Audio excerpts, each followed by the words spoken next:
दानी बना खिलाड़ी। चंद लड़के गिल्ली में बैडमिंटन खेल रहे थे और दानी बैठा अपनी बारी का इंतजार कर रहा था, मगर उसकी बारी नहीं आ पा रही थी। हालांकि रैकेट भी इसका था। मुअज्जम उम्र में इससे बड़ा था। दानी के रैकेट से काफी देर से खेल रहा था, मगर वो ना तो रैकेट दानी को वापस कर रहा था और ना इसको खेलने का मौका दे रहा था। जब मैं हार जाऊंगा तो दे दूंगा, मुअज्जम ने कहा। मुअज्जम आहिस्ता खेलो, इन नया रैकेट खरीदा है, दानी ने इसे टोका। मुअज्जम पर उसकी बात का कोई असर नहीं हुआ। कुछ देर बाद अचानक तड़क की आवाज के साथ रैकेट टूट गया। ये तुमने क्या किया? कल ही तो खरीदा था। दानी की आंखों में आंसू आ गए। कल दूसरा ले आना, फिर खेलेंगे, मुअज्जम लापरवाही से बोला। मैं क्यों लाऊं? तुमने तोड़ा है, दानी ने जर्रा की। अगर खेलना है तो लाना पड़ेगा, वरना घर में बैठे रहना। मुअज्जम की धमकी के आगे दानी ने हथियार डाल दिए। दानी थोड़ी देर सोचता रहा और फिर अपने घर के बाहर बने छोटे से चबूतरे पर खामोशी से दोनों हाथ ठोड़ी पर टिकाए बैठ गया। दानी, क्या हुआ? क्या सोच रहे हो? सामने घर में रहने वाले शकील भाई की आवाज ने इसको चौंका दिया। शकील भाई, मेरे पास रैकेट नहीं है और गिल्ली के बच्चे बगैर रैकेट के मुझे नहीं खिलाएंगे। क्यों? क्या ये लोग तुम्हें अपने रैकेट से नहीं खेलने देते?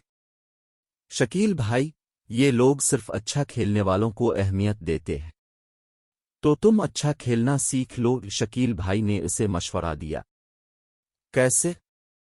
मेहनत से। और कैसे?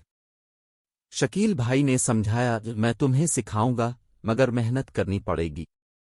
यूं दानी मियां की बैडमिंटन ट्रेनिंग शुरू हुई। ये तो अब शकील भाई के लिए भी एक मिशन बन गया था। उम्मी भी हैरान थीं कि अब वो खेल से वापसी पर आदास और परेशान नजर नहीं आता था। इसकी आंखों में खुद एतमादी भी थी। इसमें एक बड़ा हाथ शकील भाई की रहनुमाई और हौसला अफजाई का था।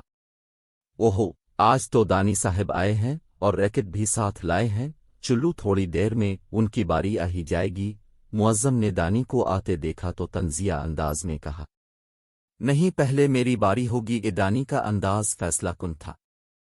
मुअज्जम को यकीन था कि दानी की बारी मुख्तसर होगी। इसने एक नातजुर्बेकार खिलाड़ी जफर को आगे किया। वो समझता था कि दानी हार जाएगा और रैकेट इसे मिल जाएगा।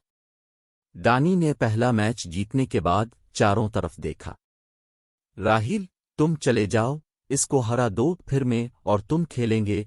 मुअज्जम ने अपने एक और दोस्त को आगे बढ़ाया। वो हंसते हुए आगे बढ़ा। खेल के दौरान अपनी पूरी तवज्जो शटल कॉक की तरफ रखना। दानी के कानों में शकील भाई की आवाज गूंजी। राहिल के हारने के बाद मुअज्जम मैदान में आया। मुअज्जम अपनी तरफ से निहायत तेज खेल रहा था, मगर दानी भी बहुत चौकस था और किसी सूरत में मुअज्जम को हावी होने नहीं दे रहा था। इसकी वजह मुसलसल मश्क थी। मश्क के बाद ग्राउंड की नाहमवार जमीन पर खेलना इसको मुश्किल नहीं लग रहा था। एक लंबे मैच के बाद दानी इसको हराने में कामयाब हो गया। मुअज्जम ने बेयकीनी से दानी को और फिर रैकेट को देखा। इसको अभी तक यकीन नहीं आ रहा था कि दानी इसको हरा सकता है।